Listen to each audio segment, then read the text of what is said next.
लक्ष्मणगढ़ उपखंड मुख्यालय पर 67वीं कबड्डी प्रतियोगिता का आयोजन चल रहा है। इस प्रतियोगिता में जिला स्तर के 52 स्कूलों के खिलाड़ियों ने प्रतियोगिता में भाग लिया, जिसमें कुछ कमियां देखने को मिली। खास तौर से शारीरिक शिक्षक जो कि प्रत्येक विद्यालय से खिलाड़ियों के साथ पहुंचे तो थे, प्रत्येक खिलाड़ी के नाम पर 150 की राशि भी चाय नाश्ता खाने के बतौर दिए थे, जो कि खिलाड़ी को प्रतिदिन का खर्चा देने की बात थी। पर जानकारी के अनुसार शारीरिक शिक्षक बच्चों के पैसे को जेब में रखकर अपने अपने घरों में आराम फरमाने के लिए चले गए, बच्चों को स्कूल इत्यादि में छोड़ गए, जिसके चलते लक्ष्मणगढ़ के बाजारों में सड़कों पर धूम्रपान इत्यादि करते बच्चे देखे गए। वहीं कुछ बच्चे भूख और प्यास से व्याकुल भी देखे गए। साकिर जी बताएं, यहाँ पर जो इंदिरा गांधी रसोई का खाना जो आपको यहाँ परोस रहे हैं, क्या व्यवस्थाएं आपको सामने आ रही हैं? सर मेरा सर लिमिट है, हमेशा 200 की लिमिट है और मैं 550 खाना खिला चुका हूँ सर। लिमिट कितने की है? 200 की, एक टाइम की 200 की। अब तक कितना खिला चुके हैं? 550। एकदम बच्चे बढ़ने का कारण क्या हुआ? सर ये कोई क्रिकेट ओलंपिक चल रहे ना।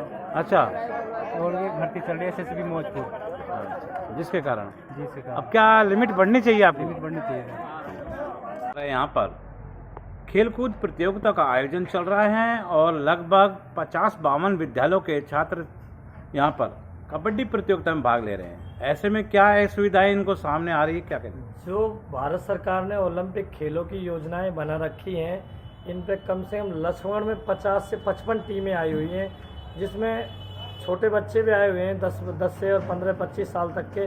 जो छोटे बच्चों के लिए रात के लिए खाने की और कोई व्यवस्था नहीं थी।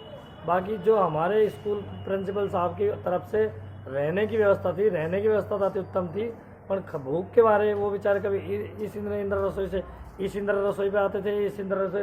बाकी जो ना ही उनके लारे मौके पर कोच और PTI थे, जबकि सरकार का दायित्व बनता है उनके लारे PTI और कोचों को भेजना चाहिए। जो उनका खर्च फंड आता है वो जो विद्यालय के PTI हैं उनको उनकी उत्तम व्यवस्था करें, जिससे बच्चों को इधर उधर कस्बे में न भटकना पड़े। तो जब वो रात को जो वो बच्चे कस्बे में डोल रहे थे तो हमने पूछा भाई कैसे अंकल हम खेल प्रतियोगिता में आए हैं और खाने वाने की कोई व्यवस्था नहीं है। तो फिर हम कुछ लोग गांव के स्कूल परिसर में गए और वहाँ पूछे तो उन्होंने बताया था वहाँ जब 52 टीमों में गए मात्र 2 ही PTI मिले। बाकी बच्चों से जानकारी ली तो सब लोग हमको तो PTI जी छोड़ के और अपने घर चले गए, जबकि एक PTI ने वहाँ बताया साहब एक बच्चे के लिए 150 रुपये आते हैं और फिर भी बच्चे खाने के लिए इधर उधर भटक रहे हैं। उन पैसों को जो PTI हैं वो अपने जेबों में रख के बैठे रहे हैं। बाकी शिक्षा की जो नीति है सबसे गंदी नीति है। तो उस PTI जो क्या अपने घरों में आराम फरमाते नजर आए? हाँ, वो मतलब नज़र तो नहीं आए, पर वो जो बच्चे बता रहे उस आधार से वो PTI घरों में चले गए। अच्छा। तो फिर उन बच्चों के लिए आपने भोजन की व्यवस्था कैसे की? गांव के कम से कम 25-30 लोग थे। उन्होंने तुरंत इंदिरा रसोई से बात करी और इंदिरा रसोई वालों ने कहा था भाई हमारे लिए 200 टोकन ही अलाउ हैं। बाकी फिर इमरजेंसी उनसे और गांव ने अपील की और उन्होंने अपनी इंदिरा रसोई चालू करी, उन बच्चों को खाना खिलवाया, जब तक भी कोई PTI कोच उनके साथ नहीं था।